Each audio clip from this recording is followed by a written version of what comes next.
আমাকে অনেকেই জিজ্ঞাসা করেছো যে দিদি তোমার চুলগুলো এত লম্বা কিভাবে হয়েছে। আমিও কিন্তু হেয়ার কাটিং করি। অনেকেই জিজ্ঞাসা করেছে যে তুমি কি হেয়ার কাটিং করো না। হ্যাঁ, আমি হেয়ার কাটিং করি।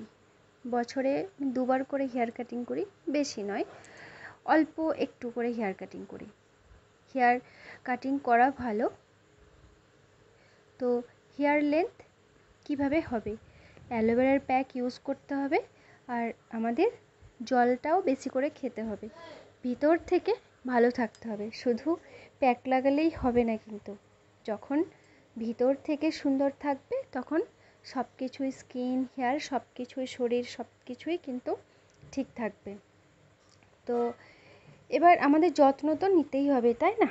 তো খাওয়া দাওয়াটাও ঠিকঠাক করতে হবে, শাকসবজি খেতে হবে, স্কিনের জন্য ভিটামিন সি যুক্ত খাবারগুলো বেশি খেতে হবে, হেয়ারের জন্যও শাকসবজি, ফল এগুলো খেতে হবে,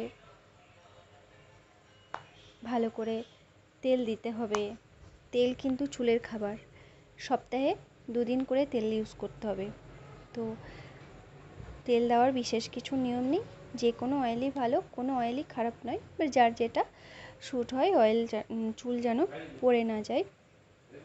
তো অয়েলটাকে গরম কখনো করবে না, মানে আগে একটু জল গরম করে নেবে, ওর ওপর ফুটন্ত মানে গরম জলের ওপর কোনো পাত্রে অয়েলটাকে নিয়ে ওখানে বসিয়ে দেবে, তেলটা যাতে গরম হয়ে যায়।